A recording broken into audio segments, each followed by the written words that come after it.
La semana pasada hablamos de quién. Felipe. Y Felipe tuvo una experiencia de evangelizador permanente. Él narra la historia que tuvo un encuentro con el etíope, y el etíope, por haber creído como corresponde, dice la Biblia, fue bautizado, el etíope. Entonces lo prometido es deuda. Dijimos que ya hablábamos de quién, de Pablo, el apóstol Pablo. Sabemos muchas cosas de Pablo, conocemos mucho de él, pero vamos a usar algunas situaciones que definitivamente son necesarias recordar en esta intención de hablar de lo importante que es hacer discípulos. Pero para hacer más y mejores discípulos hay que pagar precios, un precio alto. ¿Qué precio pagó Pedro y Juan? La persecución, el asedio por parte del gobierno, el maltrato, y por último murieron. Por lo menos Pedro murió violentamente. Juan murió de viejito, fue el único. ¿Cómo murió Esteban? Apedreado. Y Felipe también tiene un final, se supone, doloroso por causa del evangelio. Y hoy hablaremos de Pablo. ¿Cómo murió Pablo? No hay mucha claridad de cómo murió Pablo. No, la Biblia no ofrece un buen detalle sobre el tema, pero sí hay alguna información de la que vamos a hablar hoy. Pablo originalmente se llamaba Saulo, y luego de tener esa experiencia de conversión y con todo el proceso espiritual que vive de transformación, su nombre es cambiado por Pablo, o por lo menos es un nombre más conocido de acuerdo a las circunstancias sociales en las que se encontró. Pablo fue formado académicamente, refiriéndonos a su conocimiento de la ley, a los pies del renombrado maestro Gamaliel. Pablo era un hombre muy importante en medio de la sociedad judía. Pablo tenía una altísima preparación religiosa. Dice la Biblia de Pablo que era un experto conocedor de la ley, era un experto conocedor de la historia judía, era un experto enseñando sobre estas verdades. Y cuando Pablo tenía la oportunidad de dirigirse a quienes estaban bajo su cuidado, refiriéndonos a su orientación religiosa, era escuchado con mucho respeto, porque Pablo había sido formado con todo el profesionalismo de la época. Pablo dominaba varios idiomas. Pablo tenía incidencia política, incidencia espiritual, incidencia religiosa, incidencia social, incidencia cultural en medio del pueblo judío. Recordarán ustedes que Pedro no vivía eso. De hecho, Pedro era un simple pescador. Pero Pablo tenía una trayectoria social importantísima. Tan alto era su lugar dentro de la sociedad que asumió el papel de ser el encargado de disolver la formación de la iglesia, porque la iglesia naciente por parte de la evangelización y la predicación de Jesús era un atropello contra el gobierno del momento. Era un acto rebelde, era un acto asocial, un acto antisocial, era un acto que ponía en riesgo la estabilidad gubernamental de la época. Entonces Pablo dijo: en nombre de Dios voy a matar a todos esos cristianos, vamos a echarlos a la cárcel y vamos a impedirles que prediquen a Jesucristo, porque eso atenta contra nuestra cultura, con nuestra sociedad. Por eso Pablo dice que lo que hacía lo hacía en nombre de Dios. Hermanos, eso ha ocurrido más veces. Las famosas cruzadas de hace unos siglos, donde la intención era imponer la fe católica, la fe del clero sobre algunas naciones, algunos pueblos, tenían aparentemente la autorización de Dios y en nombre de Dios asesinaban y mataban y desplazaban familias y las amenazaban de tal manera que las obligaban a tener prácticas religiosas de acuerdo al sistema del momento que se imponía. Entonces es algo que se ha hecho muchas veces. Hay países en donde hoy en día se persigue al cristiano porque está en contra de la religión del lugar. Hay países orientales donde es una sentencia de muerte decir creo en Jesucristo. Y aunque aquí en Colombia hoy somos un país laico, no confesional, aparentemente, hay otros países donde decir soy cristiano es sinónimo de decir métame a la cárcel, porque estoy en contra del sistema de gobierno, estoy en contra del sistema religioso. Tenemos privilegios muy grandes al poder caminar con tranquilidad y decir con alegría creemos en la palabra de Dios, portamos la Biblia, predicamos el evangelio, se nos escucha por radio, por televisión, por la internet, y están abiertas las puertas a predicar el evangelio. En otros lugares no es así. Pablo era perseguidor de la iglesia. La Biblia reporta en Hechos capítulo 7 y 8 que Esteban murió y que el cuerpo de Esteban y sus ropas quedaron a los pies de Pablo. Y dice la Biblia, Pablo consentía la muerte de Esteban. Mira el capítulo 8, versículo 1 al 3, por favor. Capítulo 8, versículo 1 al 3. Y Saulo, ya dijimos que Saulo es Pablo, consentía en su muerte. ¿A quién se refería? A Esteban. ¿Qué significa consentir? Estaba de acuerdo, aprobaba la muerte de Esteban. En aquel día hubo una gran persecución contra la iglesia que estaba en Jerusalén, y todos fueron esparcidos por las tierras de Judea y de Samaria, salvo los apóstoles. Y hombres piadosos llevaron a enterrar a Esteban e hicieron gran llanto sobre él. Y Saulo asolaba la iglesia.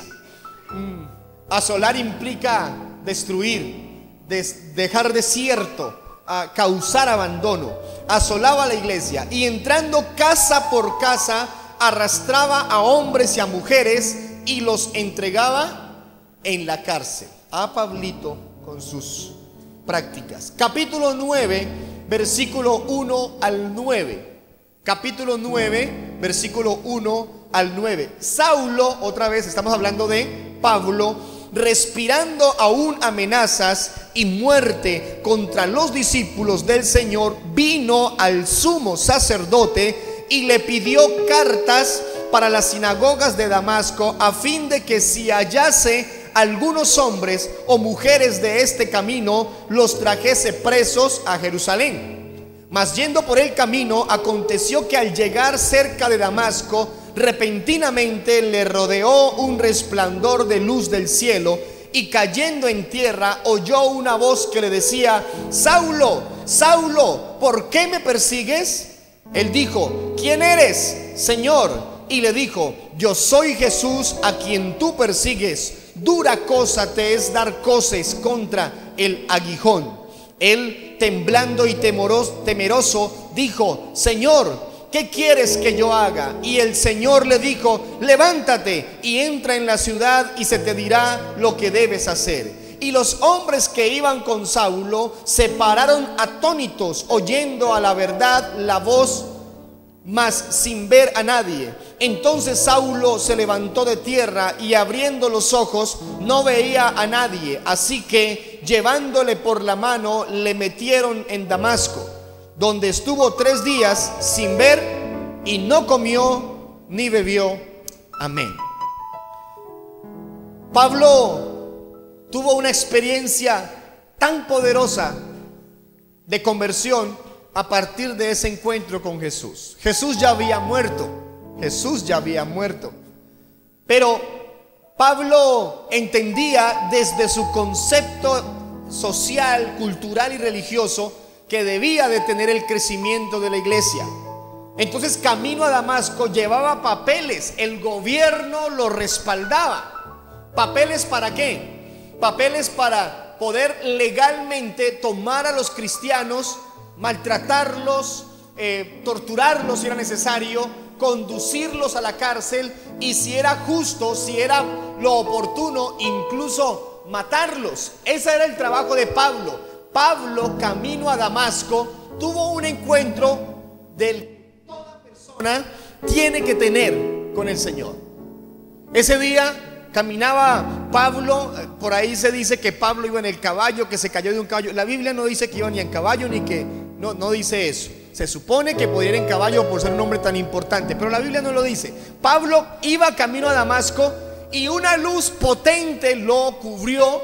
Esa luz era tan fuerte que lo encegueció y escuchó la voz. Esa voz era la voz del mismo Señor Jesucristo. Hoy vamos a ampliar un poco esa verdad de ese encuentro con Jesús. A partir de ahí, Pablo tiene una transformación tan poderosa que se levantó siendo un hombre diferente. Pablo caminó, entonces lo llevaron porque no podía hacerlo, lo metieron en Damasco y allí estuvo varios días hasta que le fueron abiertos los ojos y hubo un cambio tan poderoso en Pablo que pasó de ser el perseguidor de la iglesia para volverse un perseguido por predicar el evangelio. Pasó de ser aquel que negaba a Jesucristo para volverse un predicador poderoso de nuestro Señor Jesucristo. Pasó a ser alguien que negaba el poder de Dios para reconocer que Dios es todopoderoso. ¿Saben por qué? Porque alguien que tiene un encuentro con Jesús no puede seguir siendo la misma persona. La persona que tiene la oportunidad de escuchar a Jesús, de ver a Jesús, de conocer a Jesús, de entender a Jesús, debe ser completamente transformado, porque ese encuentro con el poder de Dios es un encuentro que genera un cambio poderoso en cualquier ser humano. Mis hermanos, Pablo comenzó una vida misionera tan elevada, tan esforzada, que no se escucha dentro de la historia bíblica, o incluso mucho tiempo después, alguien con tanto trabajo, tanta labor misionera. Un hombre que con su ministerio produjo que muchos sirvieran a Dios. Pablo se dedicó a formar iglesias, a levantar congregaciones en muchos lugares. Y a medida que levantaba congregaciones, levantaba también hombres para que fueran los pastores de esos sitios. Pablo asumió una labor misionera que hizo que la palabra fuera predicada en lugares recónditos, teniendo en cuenta que no se tenían como recursos los medios que tenemos hoy. Pablo zarpaba en el barco cuando se iba de viaje misionero a durar meses y meses viajando, predicando la palabra. No eran viajes de 4 horas, no eran viajes de un fin de semana.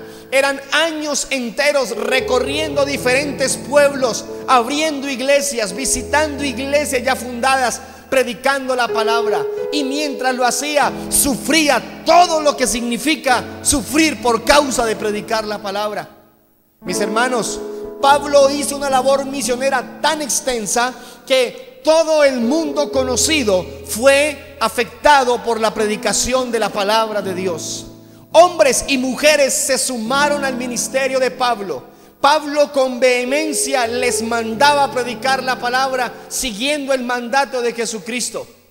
Un hombre que con toda dignidad, que con todo valor mereció ser reconocido como apóstol, porque predicó el evangelio, porque vio a Jesús, porque fue testigo de su poder, porque se convirtió en un hombre que abrió centenares de obras. Y sin embargo, aunque todos querían reconocerle como apóstol, él decía: no, yo soy un abortivo, dice Pablo. No merezco ser reconocido como predicador. No merezco ser reconocido como apóstol, porque soy pequeñito comparado con ustedes, refiriéndose a los apóstoles. Pero hoy en día todo mundo pelea por un título de apóstol. Por lo menos muchos lo hacen. Hoy hay afán por el reconocimiento de ser el hombre de Dios. Hay afán por ser reconocido como la mujer de Dios. Hay afán por tener títulos y buen nombre para que no sé qué cosas pasen. Pero un hombre de estos entendió que la verdad, que el poder no consiste en un título, en un reconocimiento de hombres. Si alguien tiene que ser reconocido con nuestro ministerio, es nuestro Señor Jesucristo. Si alguien tiene que ser honrado, es nuestro Dios. Si alguien tiene que ser exaltado, es el Señor. No el hombre, no una mujer, no una iglesia. Es nuestro Dios, es nuestro Señor. El burrito cargó a Jesús cuando entró a Jerusalén, y nadie más habla de ese burrito. ¿Quién era el importante? Era Jesús. Y la gente ponía hojas en el piso como símbolo de exaltación a Jesús, y el burro caminaba sobre esas hojas. Pero no era por el burro, era por Jesús. Era por Jesús. Si alguien tiene que admirar algo en nosotros, si algo tiene que ser admirado en nosotros, es que honramos a Jesús, es que reconocemos a nuestro Dios, es que queremos darle la gloria a Él. Pablo, siendo tan importante, aprendió a hacer carpas para sobrevivir. Teniéndolo todo, pasó a no tener nada por causa del evangelio.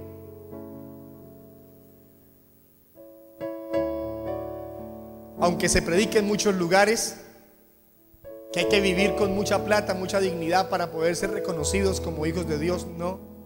Pablo pasó de tener todo a no tener nada por causa del evangelio.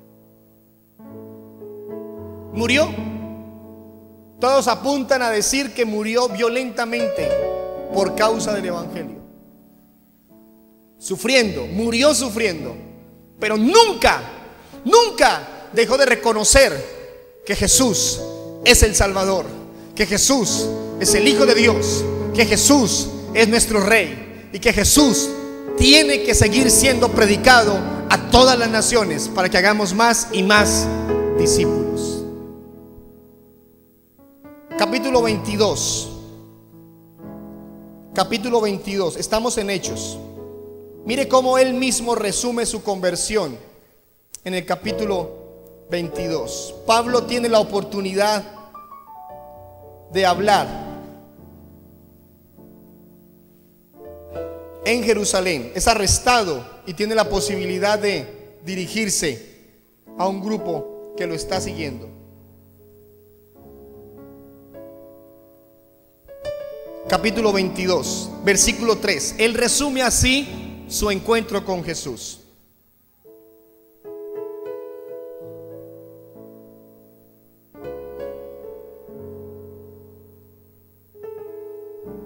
Leamos desde el versículo 3. Yo de cierto soy judío, nacido en Tarso de Cilicia. Tarso hoy es Turquía, pueblo de Turquía. Pero criado en esta ciudad, instruido a los pies de Gamaliel, estrictamente conforme a la ley de nuestros padres, celoso de Dios como hoy lo sois todos vosotros. ¿Qué características encontramos ahí? ¿Cómo era la crianza de Pablo? Tres características. Primero, educado a los pies de Gamaliel.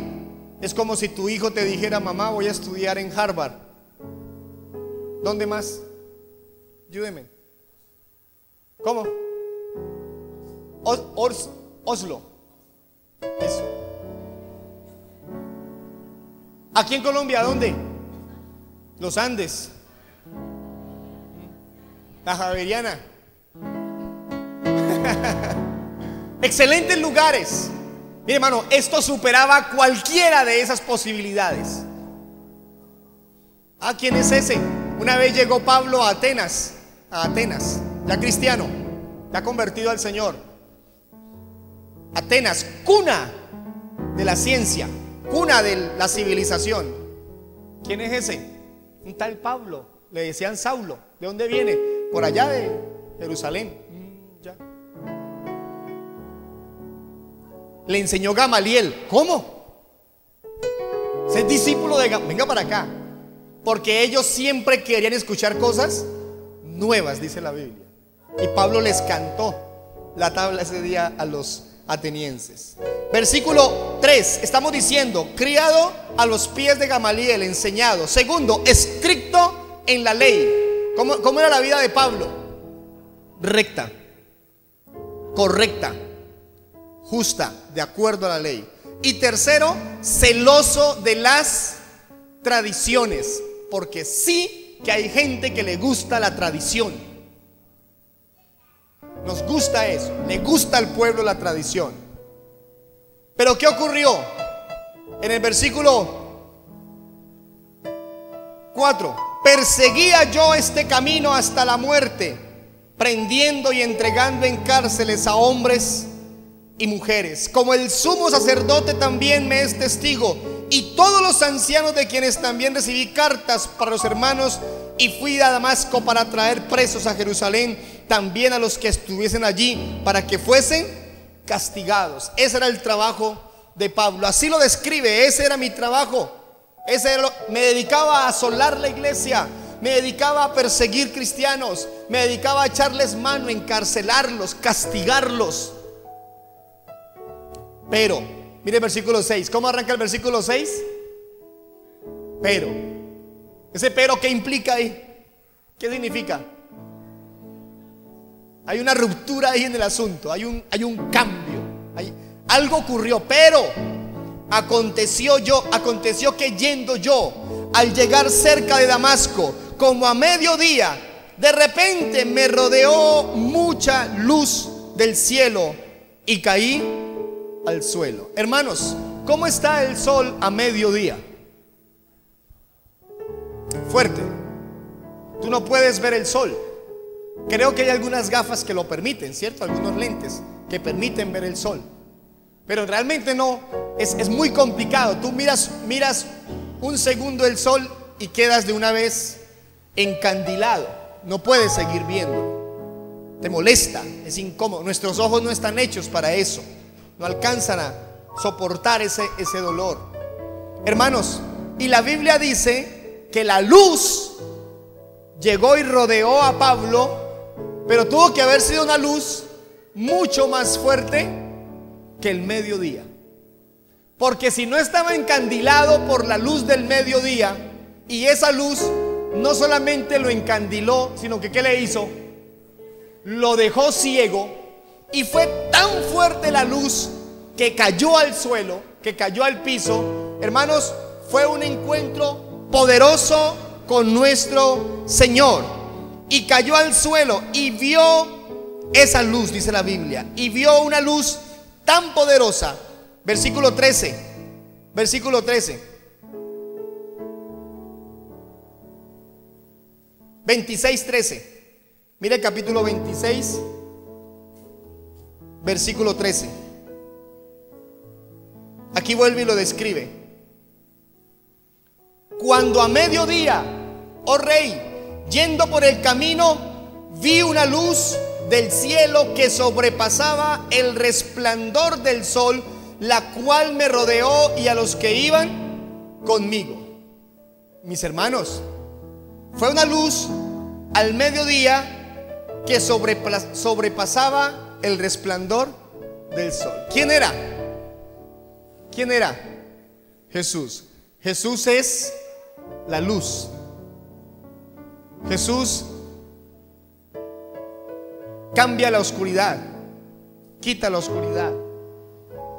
El poder de Jesús es tan grande y su luz tan poderosa que sobrepasa el resplandor del sol. Por eso la Biblia dice que el que está en Dios no camina en tinieblas.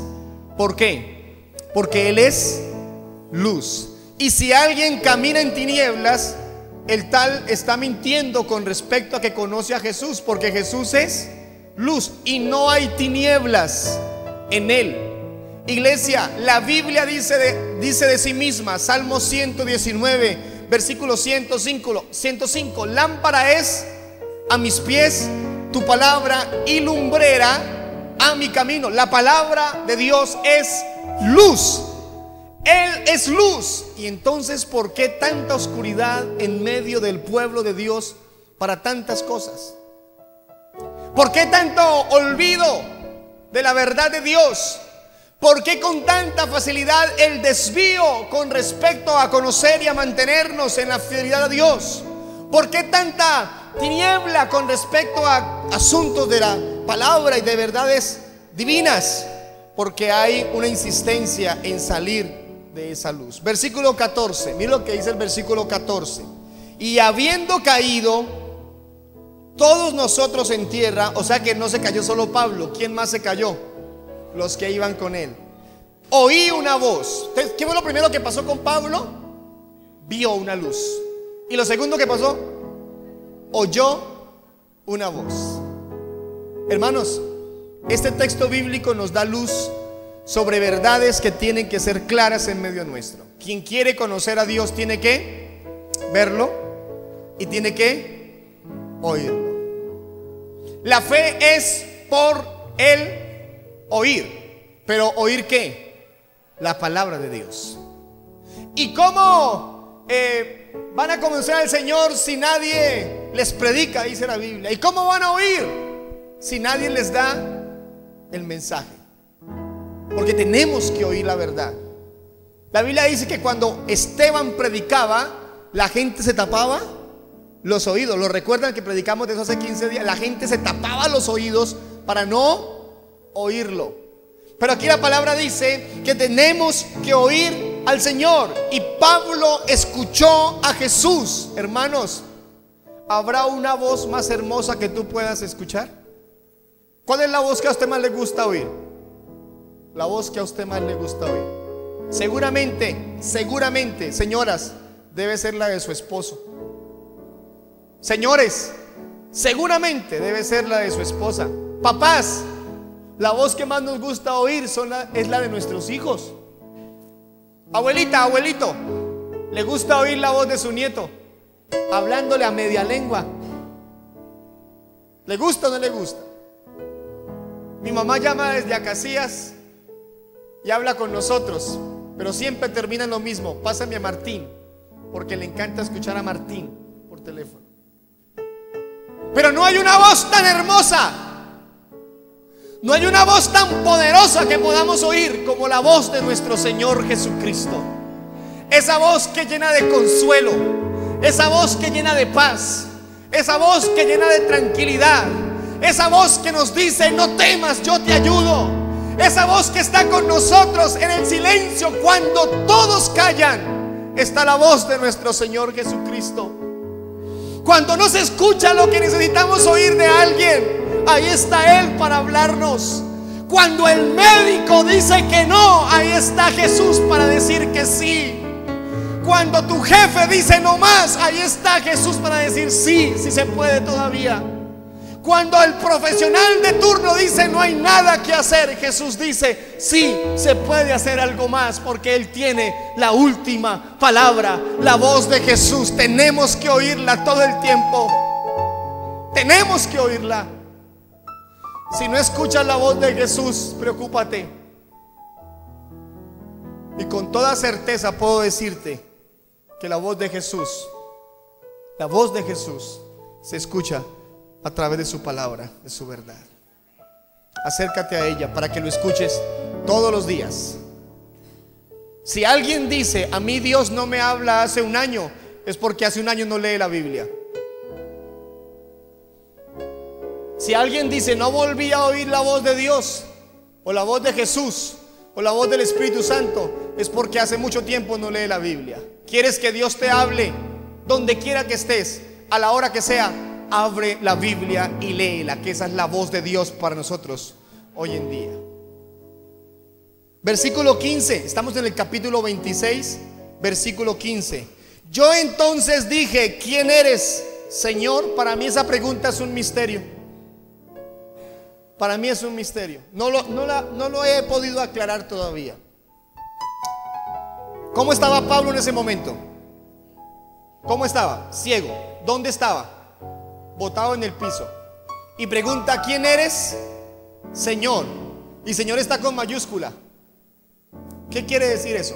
O sea, no sabía a quién había visto y no sabía quién le había hablado. Sin embargo, pregunta: ¿quién eres? Y le agrega la palabra Señor. Creo que Pablo en lo profundo sabía que Jesús es Dios. Hay mucha gente que sabe que Jesús es Dios, pero no se acerca, no le busca, no camina con Él. Tenemos decenas, centenas de personas que saben que esto es verdad, pero no le siguen, no caminan con Dios. Papás, mamás, aquí hay muchos de ustedes con hijos que tienen la palabra en su corazón, por lo menos se les ha predicado, pero no caminan con Dios. ¿Qué sabía Pablo? Pablo era conocedor estricto, completo, total de la ley, preparado, experto en la ley. Pero queda claro que saber no es suficiente. Queda claro que saber algo no es completo, no es lo que necesita el hombre. Uno le dice a algunas personas: hermano, vaya a la iglesia. Mire, sí, yo sé que eso es lo mejor, yo sé que esta es la palabra de Dios. Un muchacho me dijo 3 veces esta semana, 3 veces, 3 días diferentes, 3 ocasiones diferentes: yo sé que Cristo viene pronto,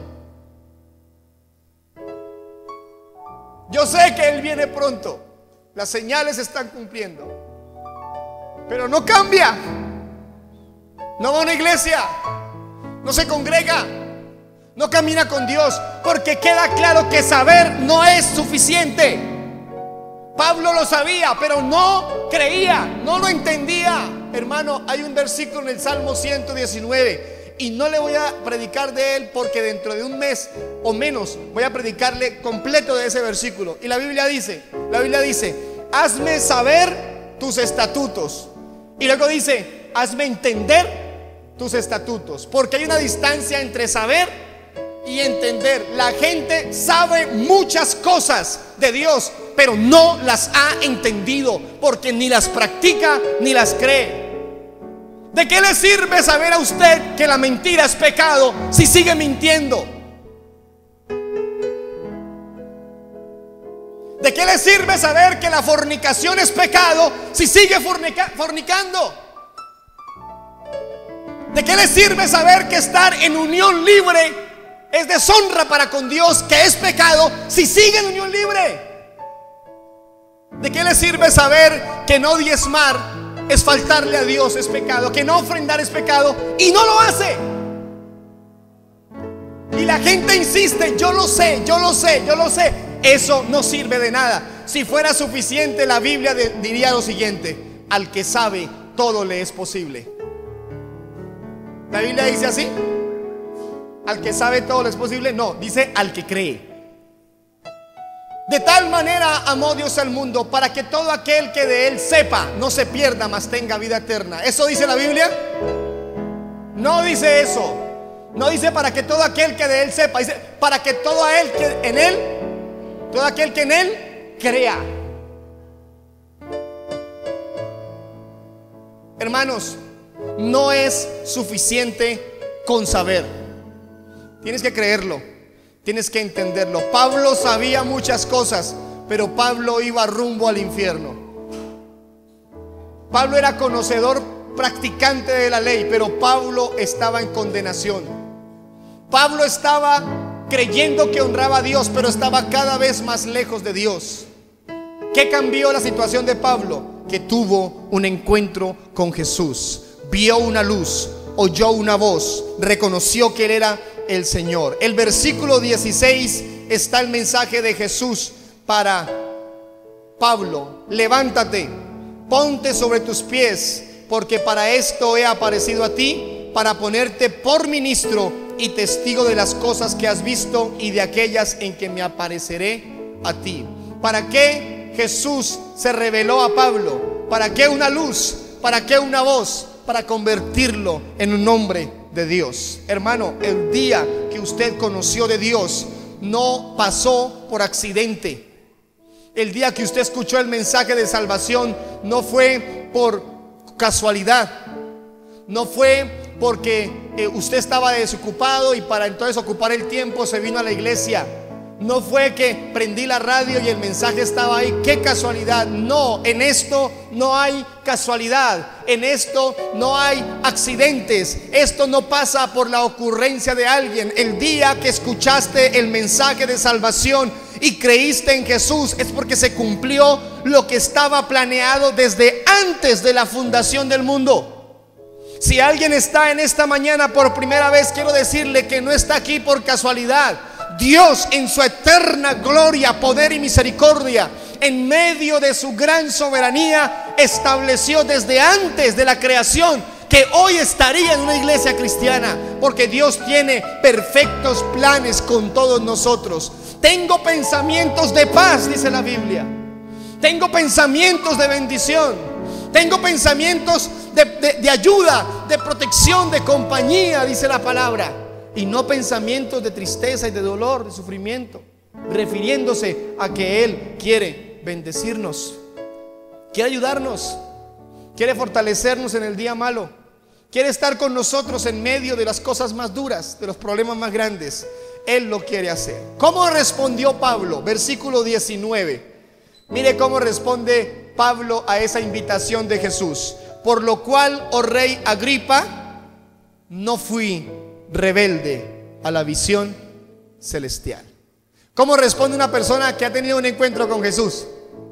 ¿Cómo responde? No es rebelde. ¿Conoce algún rebelde con respecto al llamado de Jesús? Conocemos varios que tienen un encuentro con Jesús y no vuelven, y los invitamos y no quieren, y les animamos a regresar y no. Pablo dijo: soy perseguidor de la iglesia, soy principal en medio de la cultura y sociedad judía, soy un hombre muy reconocido, pero esto que pasó hoy, este encuentro con Jesús, me lleva a tomar una decisión.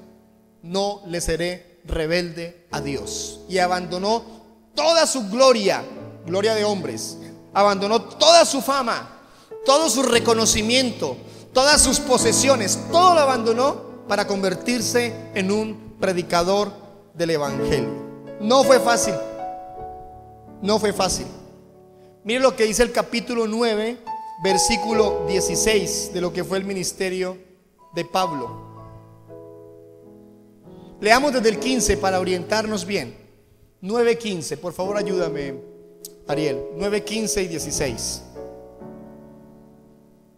El Señor le dijo: ve, porque instrumento escogido me es este para llevar mi nombre en presencia de los gentiles y de reyes y de los hijos de Israel. ¿Qué dice el 16?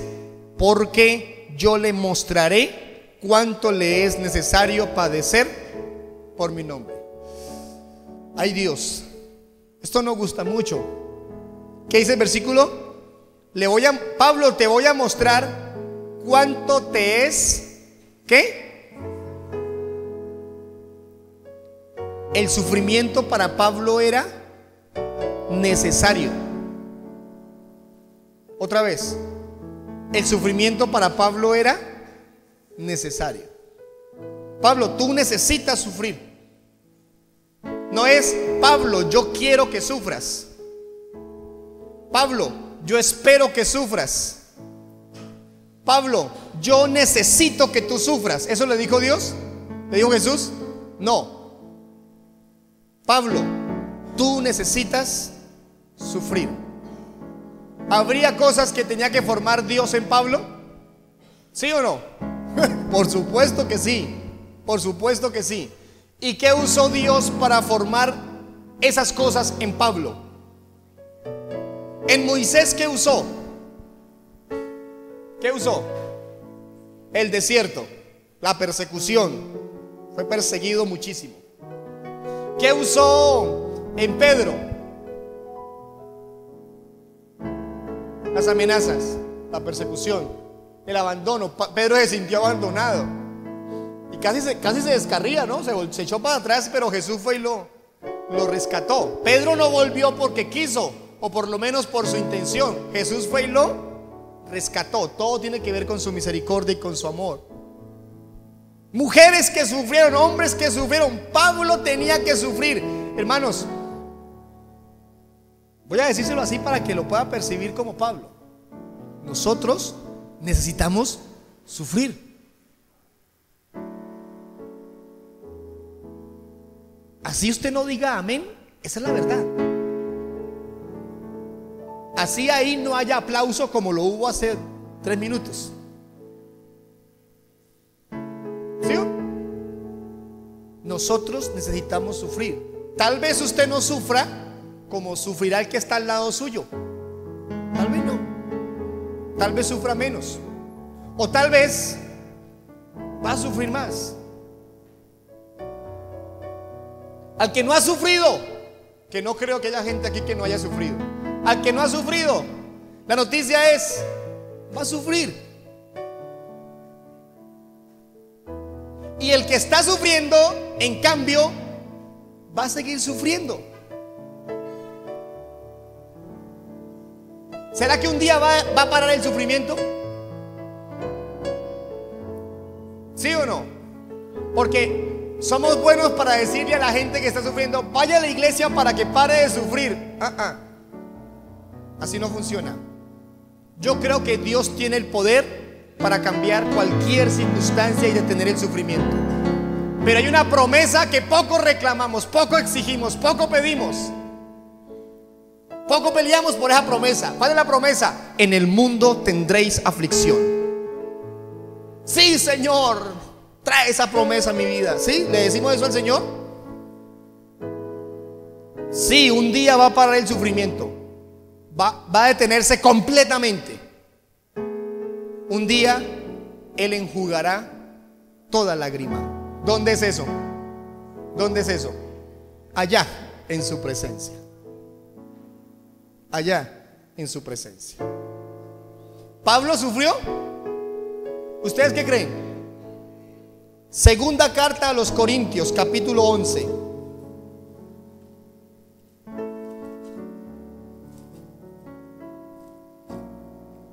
Y por favor ajústese el cinturón de seguridad porque vamos a entrar en zona de turbulencia.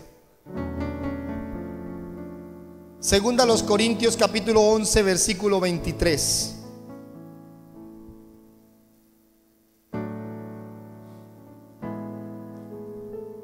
Algunos señalan las promesas de Dios con marcador. Esto no se señala. Esto pasa desapercibido. Esto como si uno pudiera arrancar la página. 11:23, segunda carta a los Corintios. Son ministros de Cristo, como si estuviera loco hablo. Yo más. Y comienza la lista.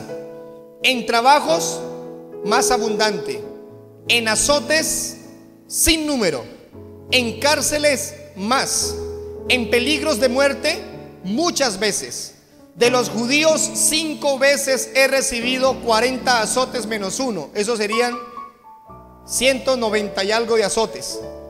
3 veces he sido azotado con varas, 1 vez apedreado, 3 veces he padecido naufragio, 1 noche y 1 día he estado como náufrago en alta mar, en caminos muchas veces, en peligros de ríos, peligros de ladrones, peligros de los de mi nación, peligros de los gentiles, peligros en la ciudad, peligros en el desierto, peligros en el mar, peligros entre falsos hermanos, en trabajo y fatiga, en muchos desvelos, en hambre y sed, en muchos ayunos, en frío y en desnudez, y además de otras cosas los que sobre mí se agolpa cada día la preocupación por todas las iglesias. ¿Quién enferma y yo no enfermo? ¿A quién se le hace tropezar y yo no me indigno? Si es necesario gloriarse, me gloriaré en lo que es de mi debilidad. El Dios y Padre de nuestro Señor Jesucristo, quien es bendito por los siglos, sabe que no miento. En Damasco, el gobernador de la provincia del rey Aretas guardaba la ciudad de los damasenos para prenderme, y fui descolgado del muro en un canasto por una ventana y escapé de sus manos. Ahí hay una pequeña lista.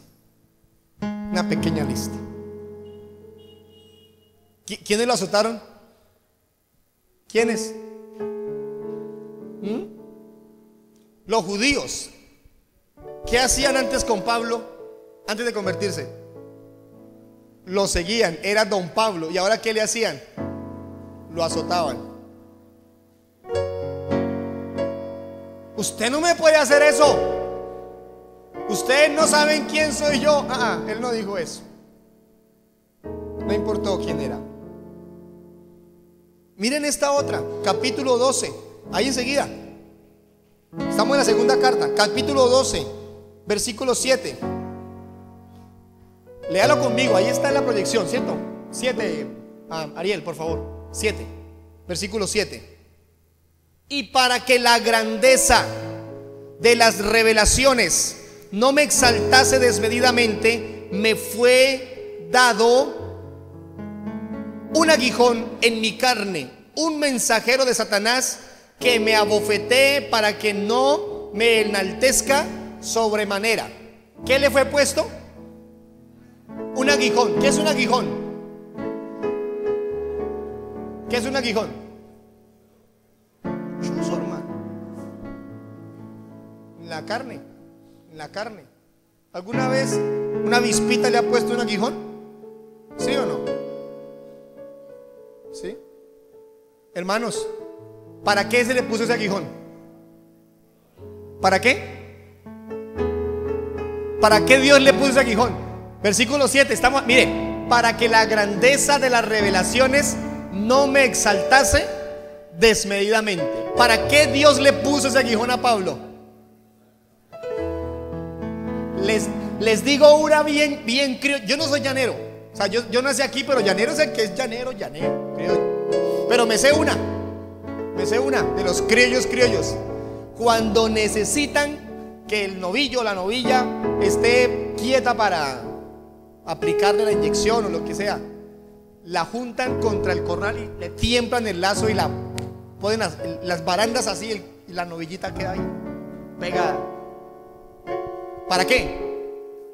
Para controlarla, para que se deje hacer lo que el vaquero quiere hacerle. ¿Sí o no? Hermanos, ¿para qué era el aguijón para Pablo? Dios dijo: necesito tener a Pablito controlado, porque si le doy rienda, ¿qué dice el versículo 7? Se me va a exaltar desmedidamente. Lo tenía cerquita, no le daba un centímetro para que se enorgulleciera. ¿Tenía Pablo algo de qué enorgullecerse? Versículo 7, la grandeza de las revelaciones. Hermano, Pablo era un hombre de permanentes experiencias sobrenaturales. Hay unos textos que todavía no hemos podido entender, yo no. Y fui trasladado y fui hasta el tercer cielo y miré unas cosas que no les puedo contar y fui llevado, y no sé si fue en el espíritu, y no sé, el mismo Pablo queda ahí como confundido, y Dios lo mueve y lo mete en esas esferas, en esas dimensiones espirituales tan elevadas, y Pablo llega allá diciendo: bueno, ¿qué hago? Hay que escribir, y comienza a escribir las cartas. Pablo define la doctrina cristiana que hoy predicamos. Si solo tuviéramos los evangelios, sería suficiente para ser salvos, pero careceríamos de información para lo doctrinal. Pablo viene y organiza la parte doctrinal, y hay muchas revelaciones, y Pablo dice: como Dios me ha mostrado tanto, me puedo enorgullecer. Entonces me puso un aguijón. ¿Para qué el aguijón? Para mantenerlo controlado. Y cuando Pablo como que se movía mucho, ¿qué dice el versículo 7? Satanás viene y me abofetea. ¿La bofetada de qué es sinónimo? Reaccione, mi hijo, despierte. 8, versículo 8. Respecto a lo cual, a ese aguijón, 3 veces he rogado al Señor que lo quite de mí. 3 veces había ido Pablo. No dice que todos los días: quítame esto. No, 3 veces: Señor, ya que estamos aquí en confianza, me acabas de revelar cómo debe ser lo del matrimonio, o de la Santa Cena, o cómo debe ser el comportamiento de los hijos.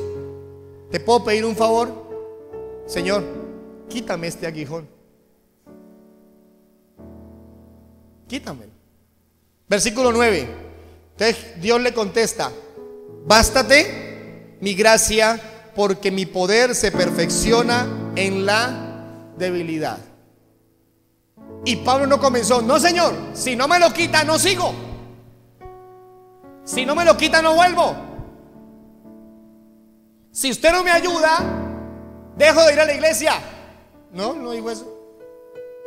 Es que si Dios no hace un milagro, dejo de creer y voy y busco a otro para que me ayude. Eso dijo Pablo. Señor, quítame este aguijón. Y Dios le dijo: no, bástate mi gracia. Entonces, ¿qué dice el versículo? Por tanto, como Dios me respondió así, de buena gana. Ay, Dios mío, diga conmigo: de buena gana. De buena gana, otra vez, de buena gana.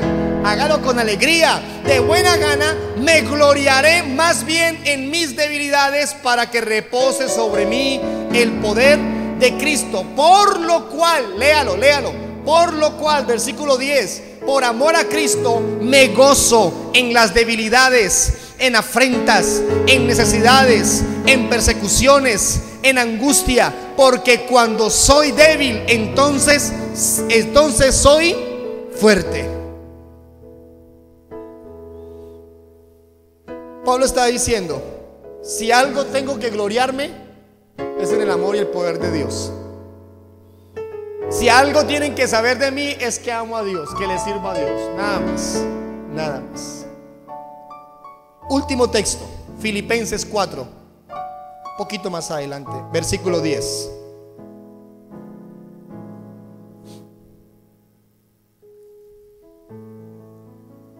Filipenses 4, versículo 10 al 12.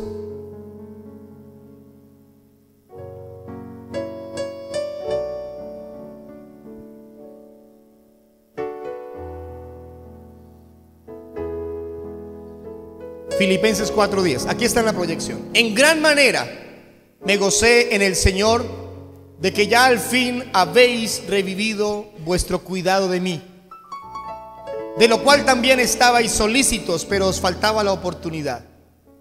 Mire el 11. No lo digo porque tenga escasez, pues he aprendido ¿a qué? He aprendido a contentarme, cualquiera que sea mi situación. Nosotros somos muy buenos para contentarnos cuando las cosas van muy bien. Nuestro contentamiento está supeditado a que las cosas salgan bien. Aquí dice: sé contentarme cualquiera que sea mi situación. Y lo explica, versículo 12. Sé vivir humildemente y sé tener, porque Pablo lo tuvo todo y después pasó a no tener nada. En todo y por todo estoy enseñado. Todo nos enseña. Nadie disfruta de tener las cosas si antes no ha carecido de ellas. Así para estar saciado como para tener hambre. Aquí no dice que siempre tendremos comida. ¿Alguien aquí ha tenido la bendición de decir: por más que han habido momentos difíciles, siempre he tenido alimento? ¿Sí? A mí me ha pasado eso. Pero también hay personas aquí que podemos decir: a veces no ha habido nada. Nada. ¿Qué hay de cena? No hay. No hay.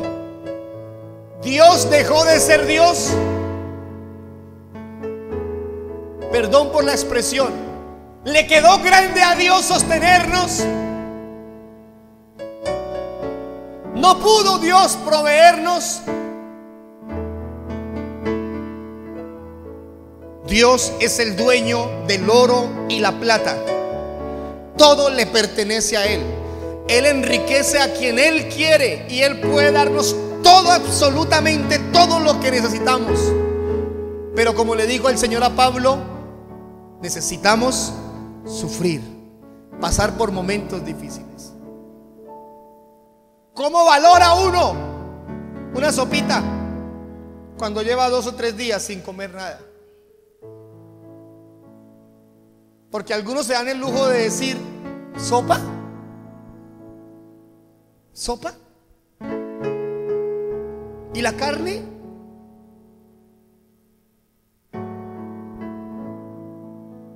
¿No hay más comida? Pero cuando pasas 1 o 2 días sin ver nada en el plato, te ponen al frente una yuca y estás feliz de ver una yuca en tu plato.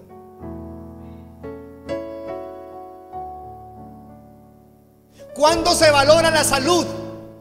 Cuando pasamos por momentos de enfermedad. ¿Cuándo se valora el trabajo que tenemos? Cuando pasamos 2 o 3 meses desempleados. Dejamos de estar desagradecidos por el trabajo que tenemos. ¿Cuándo se valora la casita, el cuarto donde vives? Cuando duras 2 o 3 meses sin poder pagar el arriendo y estás a punto que te echan. No tienes dónde meter la cabeza, como dice el adagio. Sé vivir en abundancia, sé vivir enseñado por todo, sé estar saciado como tener hambre. Así para tener abundancia como para tener necesidad. Y luego de decir eso dice: todo lo puedo en Cristo que me fortalece. No es antes esa posibilidad. Hermanos, con facilidad estamos reclamando esas promesas de Dios. Reclamando promesas. Pablo no se dedicó a exigirle promesas a Dios. No es correcto reclamarle nada a Dios. Algunos enseñan: reclámele la promesa a Dios. Reclámele. ¿Qué es un reclamo?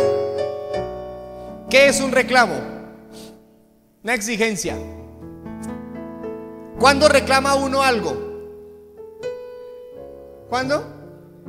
Cuando tiene un derecho legal sobre eso. Si alguien viene y se me lleva mi Biblia de aquí, yo le puedo hacer un reclamo porque cogió mi Biblia. Alguien está con mi celular, entonces venga mi celular. ¿Por qué se lo puedo reclamar? Porque me pertenece. Sinónimos de reclamar: exigir. ¿Sabe qué encontré? Reclamar significa protestar. Entonces, cuando tú dices yo reclamo esa promesa, le estás exigiendo y protestando a Dios. Y no somos quien para hacer eso. La Biblia no dice y reclamen las promesas. ¿Qué dice? Clamen a Dios, supliquen a Dios, pídanle. ¿Qué dice el Salmo? Pídanme y le daré las naciones, dice la Biblia. Pídanme. Seamos reverentes.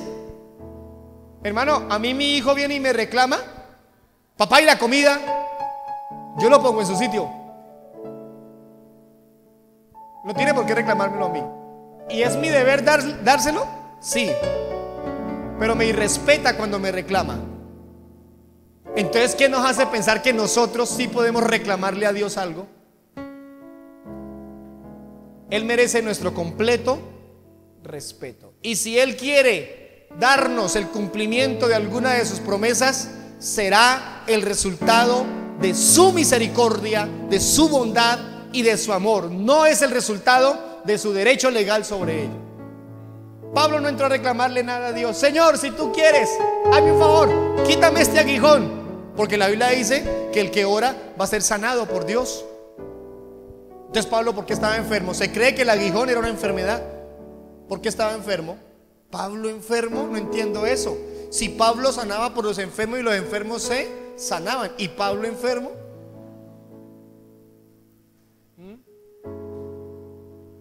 Vamos a orar. Vamos a orar. Póngase en pie, por favor.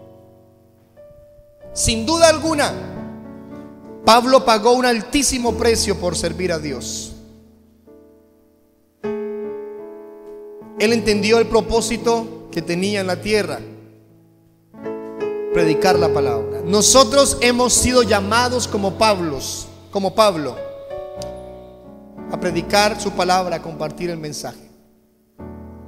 Hermanos, damas, señores, miren esto.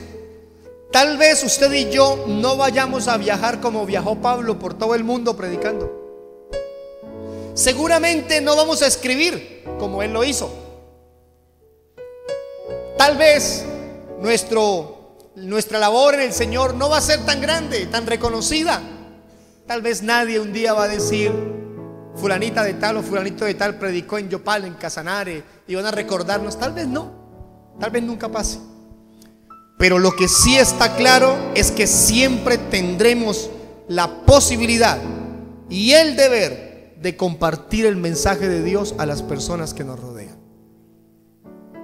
Con reconocimiento o sin reconocimiento, con nombre o sin nombre, con título o sin título, Dios te llamó a predicar la palabra a todos los que están a tu alrededor. Estamos a 15 días de un evento evangelístico. ¿Para dónde nos vamos? Para el Coliseo Bicentenario. Aquí a las 9 de la mañana. Ese día no hay culto a las 8. Es de hoy en 15 días. Aquí a las 9 de la mañana estarán las busetas para llevarnos, para los que no tengan transporte. ¿Y cuál es su tarea? Invite a una persona, mínimo a uno. Invite a uno para que escuchen la predicación del evangelio. Dentro de 8 días, ¿dónde estamos? Aquí, a las 8 de la mañana. Pero en 15 nos vamos. A las 9 salimos de aquí con la ayuda de Dios. Voy a invitarle a cerrar sus ojitos. Vamos a orar. Hablemos con ese Dios maravilloso. Padre, muchísimas gracias por amarnos como nos has amado entrañablemente, profundamente, con amor perfecto, con amor, un amor sobrenatural, un amor sorprendente, un amor que permanentemente nos lleva a depender más y más de ti. Amor que salva, un amor que renueva, un amor que transforma. Pablo tuvo un encuentro con ese amor y su vida cambió radicalmente. Oro por las personas que no han visto esa luz y que no han oído esa voz. Oro por los jóvenes, las señoritas que están en la iglesia porque papá y mamá vienen, pero no han tenido un encuentro real con Jesús. Su vida depende de ese encuentro. Nuestra vida depende de ese encuentro, Señor. Oro para que lo tengan, para que tengan un encuentro con tu palabra, con tu verdad. Te pedimos tu ayuda, Señor. Pedimos tu ayuda, tu bendición, tu poder. Misericordioso Salvador.